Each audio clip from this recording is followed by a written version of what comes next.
We're about to wrap up a unit on plate tectonics, and this is what I call, these look like Oreos, but these are actually tectonic simulators. Very sophisticated. So, I had no idea until I went to Safeway the other day that there were so many different kinds of Oreos. Actually, I was just going for the green ones. I figured because it was St. Patty's Day, maybe I'd do a little O'Dowd thing with St. Patty's Day. But then I thought, wow, there's pink ones and brown ones, and what the heck is a birthday one? I've never seen one before. And then this is the one I like the best. And you'll understand what I mean. So, what I want you to do is take your two Oreos, two different kinds, right? And just put them between your hands and just warm them. That's what you want. It's like hard. It's like communion. So anyway, sorry about that. So here's why I like this one. I'd never seen these before. I thought, oh, these are perfect. So these are called heads or tails Oreos. Have you ever seen one of these? No. So now, of course, don't do it yet, but you will in a minute. The proper way to eat Oreo, you can go like this, but that's not the way to do it, right? What's the proper way to eat Oreo? Separate them carefully. So you don't do this yet. I'm going to show you something. All right. Very important part. These are really cool. So part of the reason I like this particular head or tail Oreo is because it has two different kinds of crust. Right? We have the dark black basalt crust, which is found where?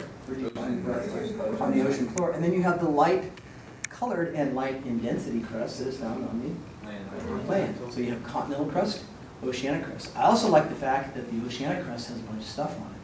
Because that's true. The ocean floor is just sitting there, and anything that sinks to the ocean floor just accumulates there, right? So there's a bunch of stuff that accumulated here. You also should know that if you have two different kinds of crust and they're ready to interact with each other, oceanic crust and continental crust, which one is denser now? And what's going to happen to the one that's denser? It's going to subduct. And it's going to subduct something like this. It's going to hit the edge, and it's going to start diving down, okay? Now, I don't want to steal your thunder, so what I want you to do is now you can take your hands over. And I want you to open one, or you need a different one. Here, you want to try a different one? Do you have two different kinds? Yeah. Oh, okay, do you have two different ones? Here, how about this one? Let me try one of these. Oh, no. Oh, yeah. All right, so what I want you to do is I want you to take whichever pair you want, the other one you can just set aside for now. And I want you to take whichever one has the icing on it. Which crust would that be? Oceanic. Okay, so put that kind of on this side of your body, cut it towards the Pacific.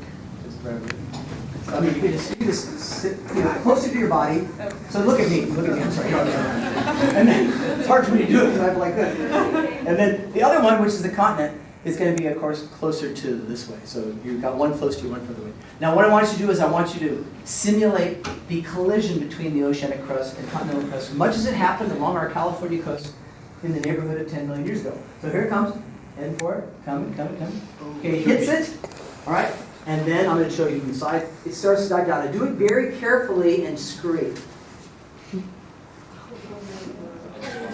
Now, if it breaks, that's okay because that's what happens with rocks. If rocks move quickly, they break.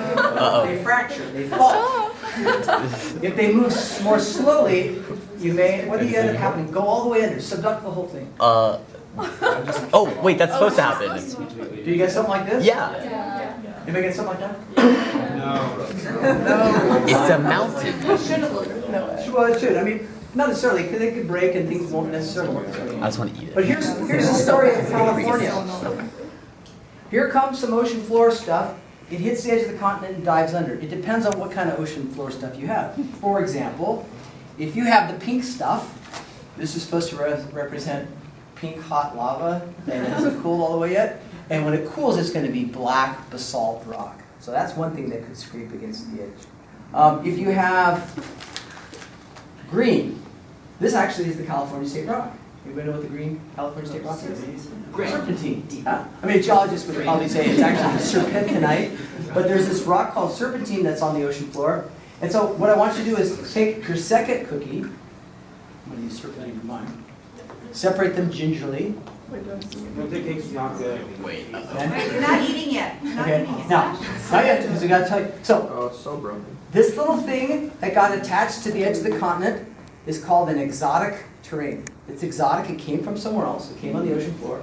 It was brought here by the ocean floor, and it was scraped off, and it was added to the edge of the continent. That's called accretion. So it was accreted as an exotic terrain to the edge of the continent. Well, meanwhile, here comes the next one. I mean, it keeps coming, right? It's not just a one-shot story. Here comes another piece of the ocean floor. This time it has some of the serpentine stuff on it. So whatever your next rock is, do the same thing. Try to see if you can scrape it off right behind the one you already have there.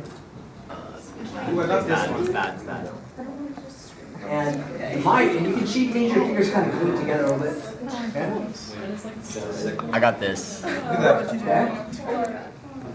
Now a couple more. Since you only have two, but I have more. Here comes another one. This is chert. Chert is basically small microscopic creatures called radiolarians that when they sink to the ocean floor, they accumulate in layers, have a little bit of iron in them, they turn on kind of a brownish color. They're found all in the Oakland Hills. You can scrape that against its two. And so here's what we got. 3 exotic terrains accreted one after another after another after another. If I kept doing this, we'd come right over here, and it's exactly the right spot, Vittorio. Here's a map of the Bay Area. See all these colors? You can see that, sorry. See how you got orange, green, and yellow, and red. Those are slices of the ocean floor that got scraped off against the edge of the continent. This is called a mélange. It's a mishmash of rocks from all over the ocean floor. That's how the Bay Area was formed. And if you have any of the other colors, just real quickly, if you happen to have the one that's like birthday cake, that's all the other stuff that sinks to the ocean floor. Rocks, sand, dead creatures, whatever. If you have a traditional Oreo, white ones, those are the bones, calcium-rich bones of dead sea creatures. All that stuff ends up here. So when you go out of this door and you go up in the hills, you're walking on exotic terrains that were brought here by plate tectonics. It's the big picture made close to home, right here in your own backyard. So, hey, enjoy. Thank you, Dom.